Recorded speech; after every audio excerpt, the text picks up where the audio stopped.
अस्सलाम वालेकुम गाइस। तो हम लोग ने स्टार्ट किया था ड्रग्स जो कि ऐड कर रहे हैं ऑन द स्मूथ मसल, जिनमें हमने स्टार्ट किया है the very first chapter about the histamine and serotonin and drugs for diabetes and ergot alkaloids, जिनमें से मैंने आप लोगों को कुछ बताया था about H1 and H2 receptors. आज हम लोग पढ़ेंगे about H3 and H4 receptors, कि इनके क्या काम है या ये कहाँ कहाँ पे प्रेजेंट होते हैं और इनका मैकेनिज्म क्या है।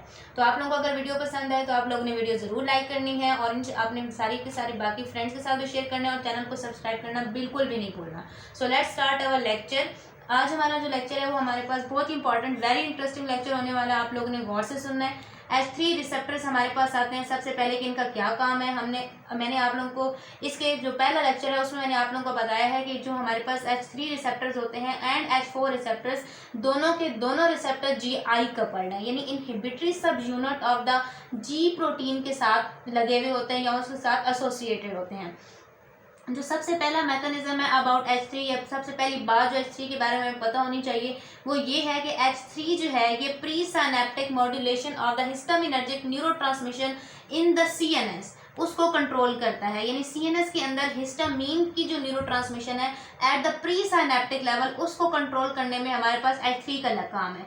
जैसे कि हमारे पास ये हम इस तरह की कुछ शेप होती है ऑफ द साइनेप्स, ठीक है। तो यहाँ पे दूसरी साइनेप्स होती हैं इस तरह करके, यहाँ पे ये हमारे पास होती है इंटर साइनेप्टिक स्पेस या साइनेप्टिक क्लेफ्ट हम इसे कहते हैं। ये हमारे पास प्री साइनेप्टिक एरिया होता है, ये हमारे पास पोस्ट साइनेप्टिक एरिया होता है। तो हमारे पास जो H3 रिसेप्टर्स होते हैं वो यहाँ पे होते हैं of the pre synaptic area के अंदर, यानी यहाँ पर ये जो है प्री साइनेप्टिक एरिया के अंदर हिस्टामीन की जो न्यूरोट्रांसमिशन है, यानी हिस्टामीन जो यहाँ से रिलीज होती है फिर पोस्ट साइनेप्टिक मेम्ब्रेन पे लगती है और आगे जो ट्रांसमिशन हो रही है of the action potential histamine के थ्रू H3 उसको कंट्रोल करता है इन द CNS, ठीक है। ये बात याद रखनी है, CNS में इसका काम है।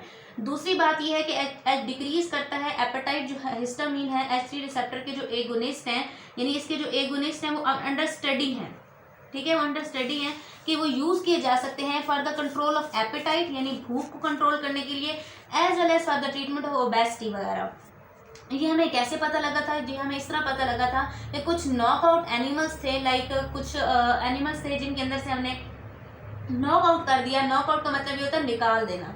उनमें से हमने ना H3 रिसेप्टर्स को निकाल दिया उनके ब्रेन में से, उनकी हर जगह जहाँ जो जो पेरिफेरल नर्वस सिस्टम है या सेंट्रल नर्वस सिस्टम है या बॉडी को कोई भी पार्ट है, वहाँ से हमने H3 रिसेप्टर को जो है ना ख़त्म कर दिया। तो क्या हुआ, उनमें उन एनिमल्स में भूख भी बढ़ गई, उनका वजन भी बढ़ गया, उनमें ओबेसिटी भी हमें नजर आई।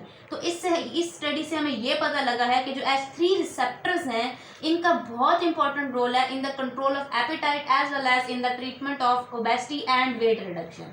तो इस वजह से H3 रिसेप्टर के जो एगोनिस्ट हैं इस स्टडी की बेस के ऊपर, नॉकआउट एनिमल्स की स्टडी के बेस पर अब डिस्कवर किए जा रहे हैं या अंडर स्टडी हैं, ताकि हम लोग एपेटाइट और ओबेसिटी को कंट्रोल करने के लिए हम H3 एगोनिस्ट को इस्तेमाल कर सकें।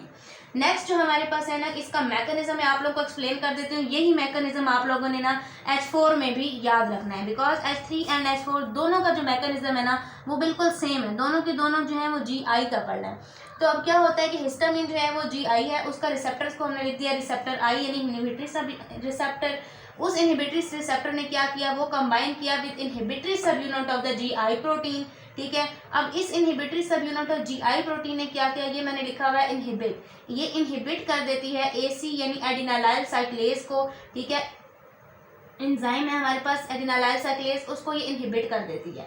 जब इस एडिनालाइल साइक्लेज का काम क्या था, इसने क्या काम करना था, ये ATP को कन्वर्ट करती है इनटू दो ये जो कंपाउंड्स है ना PPI एंड साइक्लिक AMP, इन दो कंपाउंड्स में। तो अब क्या हुआ कि जब GI के साथ ये कपल कर गया H3 रिसेप्टर इनहिबिटरी सब यूनिट के साथ, तो इसने मेन एंजाइम एडिनालाइल साइक्लेज को ही इनहिबिट कर दिया।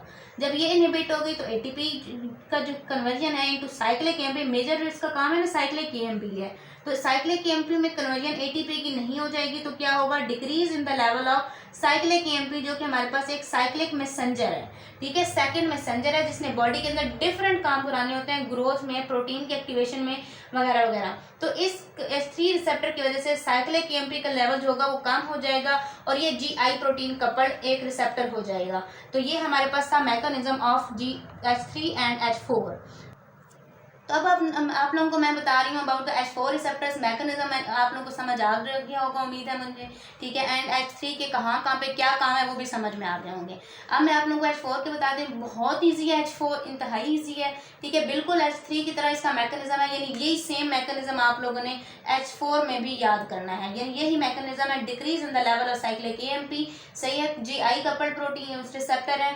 उसके बाद हमारे पास क्या होता है कि H4 जो है ना ये ल्यूकोसाइट्स में प्रेजेंट होते हैं। आप लोगों को ये याद करना होना तो कैसे याद करेंगे कि आप लोगों ने अक्सर CD4 का नाम सुना होगा, ठीक है, जिनको हम हेल्पर टी सेल्स कहते हैं इम्यूनोलॉजी वगैरह में। तो CD4 से आप लोगों ने याद रखना है कि H4 रिसेप्टर जो है ना वो ल्यूकोसाइट्स में प्रेजेंट होते हैं, लाइक हेल्पर टी सेल्स, वो भी हमारे पास ल्यूकोसाइट्स हैं, वाइट ब्लड सेल्स हैं, ठीक है। दूसरी बात ये आती है कि ये प्रेजेंट होते हैं इन द कीमोटैक्टिक रिस्पॉन्स में, या कीमो रिसेप्टर ट्रिगर जोन में ये भी प्रेजेंट होते हैं। अब ये कीमोटैक्टिक रिस्पॉन्स क्या है कि इन्होंने वॉमिटिंग सेंटर में ये प्रेजेंट होते हैं, और वॉमिटिंग को कंट्रोल करने में H4 रिसेप्टर का काम होता है। तो इसके क्या आगे ड्रग्स कौन कौन से हैं वो आगे हम लोग देखेंगे। अब मैं आप लोगों को ये बता रही हूँ कि जो मेजर चीज़ें हैं H3 एंड H4 के बारे में मैंने आप लोगों को ये एक्सप्लेन कर दी हैं। इसके अलावा आप लोगों को कोई चीज़ जो है ना वो याद करने की ज़रूरत नहीं है, काफ़ी है इतना, ये इट्स टू मच इनफ। बाकी जो मेजर आप लोगों को रिसेप्टर्स थे ना वो मैंने आप लोगों को पिछले लेक्चर में बताया, H1 एंड H2, उनके बारे में तो आप लोगों ने कोई एक चीज़ नहीं छोड़नी ना, बिकॉज वो बहुत इंपॉर्टेंट है। उनके ड्रग्स, अगर उनके मैकेनिज्म आप लोगों को पता होंगे तो ही आगे आप लोगों को उनके ड्रग्स भी पता होंगे और उनके क्लिनिकल यूजेस क्या हैं। तो यहाँ पे हमारे पास लेक्चर खत्म हो जाता है about the receptors. Next we will start from the drugs के एगोनिस्ट क्या है, एंटागोनिस्ट क्या है, और उनके क्लिनिकल यूजेस क्या है, और उनके साइड इफेक्ट्स क्या हैं। तो आप लोगों को लेक्चर ज़रूर समझ में आ गया होगा। इंशाल्लाह नहीं समझ आए तो मुझे कमेंट में ज़रूर बताइएगा ताकि मैं आप लोगों को मज़ीद एक्सप्लेन कर सकूँ। Thank you so much for your understanding and for your time and for your listening. Thank you so much. अल्लाह हाफिज़।